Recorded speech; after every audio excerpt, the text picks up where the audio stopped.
देशमा 2062-63 को जनआन्दोलनले चरम रूप लिएको थियो। लोकतान्त्रिक गणतन्त्रको माग गर्दै लाखौं मानिस स्वतस्फूर्त सडकमा उत्रिएका थिए र अधिकार प्राप्तिका लागि भएको जनआन्दोलनले निकास पाउने चरणमा थियो। अर्थात् नेपालमा 240 वर्षीय राजतन्त्रको विरुद्धमा भइरहेको आन्दोलनसँगै जनताका प्रतिनिधि आफैले नेपालको संविधान बनाउने बाटो खुलेको समय थियो।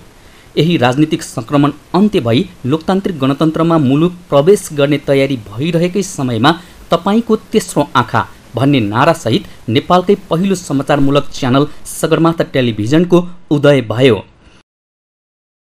जतिबेला सगरमाथा टेलिभिजन नयाँ जोश र उद्देश्यका साथ उदायो त्यतिबेला नेपालमा एउटा पनि 24 घण्टा समाचार प्रसारण गर्ने समाचारमूलक च्यानल नै थिएनन्। एउटा विशिष्ट लक्ष्य, प्रष्ट विचार र उद्देश्य सहित नेपाली सञ्चार जगतमा सगरमाथा टेलिभिजन उदायो र आफ्नो विशिष्ट छाप र प्रभाव छाड्न सफल भयो। हो, यही सगरमाथा टेलिभिजनले स्थापनाको 15 वर्ष पूरा गरेको छ। 15 वर्ष यात्राका क्रममा टेलिभिजनले अनेकौं उतार चढावको सामना गर्नु पर्यो। हुन त एउटा व्यक्तिको लागि 15 वर्षको समय ठूलो कुरा हो, तर संस्थाको लागि खास ठूलो समय होइन। तैपनि यस टेलिभिजनले राजतन्त्रको अन्त्य भएर गणतन्त्र स्थापनाको समयमा चरम राजनीतिक सङ्कटको सामना गर्नु पर्दाको बेला होस् वा संविधान निर्माणको प्रारम्भिक दिनको रस्साकसी अनि अधिकार प्राप्तिका लागि भएका आन्दोलन नै किन नहुन्, हरेक मोड र घुम्तीमा सगरमाथा टेलिभिजन 70 साल झैँ दोहोरो बनेर उभियो। 2062-63 को दोस्रो जनआन्दोलन सफल भएर नेपालमा कायम भएको 2 शतकभन्दा बढी लामो राजतन्त्रको अवसान भयो। त्यससँगै तत्कालीन व्यवस्था समेत ढल्यो। परिणामस्वरूप संविधान बनाउनका लागि संविधान सभाको पहिलो निर्वाचन सम्पन्न भयो, जुन निर्वाचन मार्फत संविधान निर्माणका लागि संविधान सभाको समेत गठन भएको थियो। संविधान सभाको चुनावको बेला मात्रै होइन, संविधान निर्माणमा झकझक्याउनका लागि समेत सगरमाथा टेलिभिजन अहोरात्र खटिरह्यो। तर विडम्बना हाम्रो मात्रै होइन, आम नागरिकको अपेक्षा विपरीत नेपालको राजनीतिक इतिहासमा पहिलो पटक गठन भएको संविधान सभाले संविधान जारी गर्न सकेन। फलतः पटक पटक मिति थप्दै 4 वर्षसम्म कायम रहेको संविधान सभा नै विघटन हुन पुग्यो। यद्यपि जनताको चाहना अनुसार संविधान सभाबाट संविधान बनाउने सङ्कल्पमा हामी हरेक दिन आफ्नो स्थानबाट जिम्मेवारी निर्वाह गर्ने क्रममा कहीँ चुकेनौँ, कहीँ झुकेनौँ। तत्कालीन 4 राजनीतिक दलको सहमतिमा प्रधान न्यायाधीश खिलराज रेग्मीको नेतृत्वमा गैर राजनीतिक व्यक्तिहरू सम्मिलित चुनावी सरकार गठन भयो। त्यस सरकारले दोस्रो पटक हुने संविधान सभाको चुनावको मिति घोषणा गर्यो। 2070 साल मङ्सिरमा हुने दोस्रो संविधान सभाको चुनावलाई सफल बनाउन सगरमाथा टेलिभिजनले आफ्नो स्थानबाट जे गर्नुपर्ने थियो त्यो गर्यो।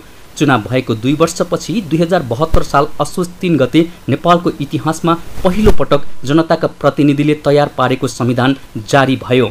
संविधान सभाका हरेक महत्त्वपूर्ण बैठक र बहसको प्रत्यक्ष प्रसारण मात्रै होइन, हाम्रो समाचारको पहिलो रोजाइमा जनताको चाहना अनुसार संविधान सभाले गर्ने र गरिरहेको काम बन्यो।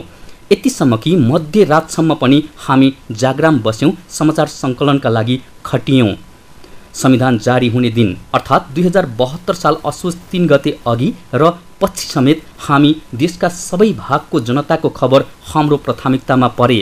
हिमाल, पहाड र तराईका सबै क्षेत्रको समाचार बिना कुनै भेदभाव सङ्कलन गर्यौँ र प्रसारण पनि गर्यौँ। संविधान सभाले संविधान जारी गर्दा मधेसका विभिन्न जिल्लाहरूमा विरोध सुरु भयो, जुन विरोध यतिसम्म पुग्यो कि संविधान सभाले जारी गरेको संविधान नै संशोधन गर्नुपर्ने भन्दै आवाज उठिरहेका बेला हामीले समेत तराई मधेसका जनताको आवाजका विषयमा समाचार लेखिरह्यौँ।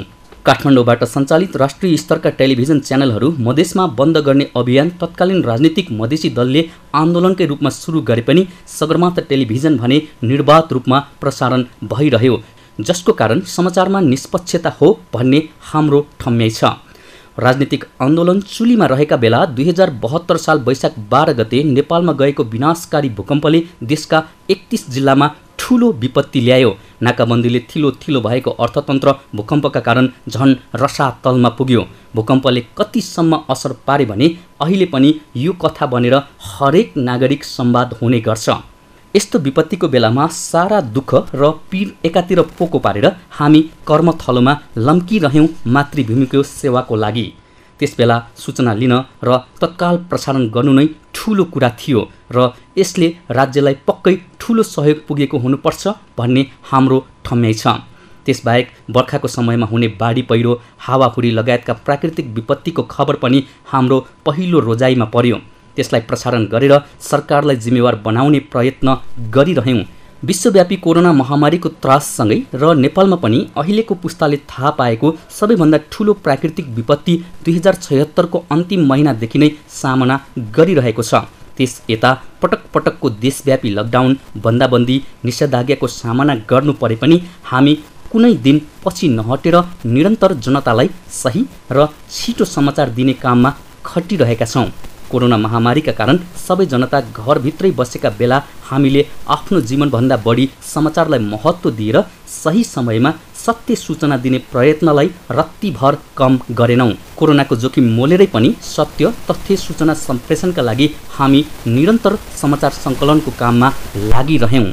त्यसबाहेक संविधान सभाले संविधान जारी गरेपछि भएको सङ्घीय संसदको मात्रै होइन, प्रदेश र स्थानीय तहको चुनावमा समेत हामीले उल्लेखनीय भूमिका खेलेका छौँ।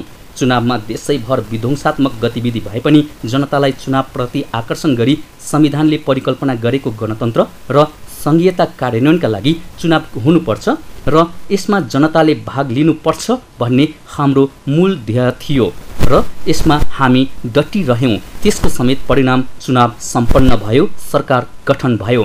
परिणाम नेपालमा लामो समयपछि तत्कालीन नेकपा नेतृत्वको झन्डै 2/3 बहुमत प्राप्त सरकार गठन भयो।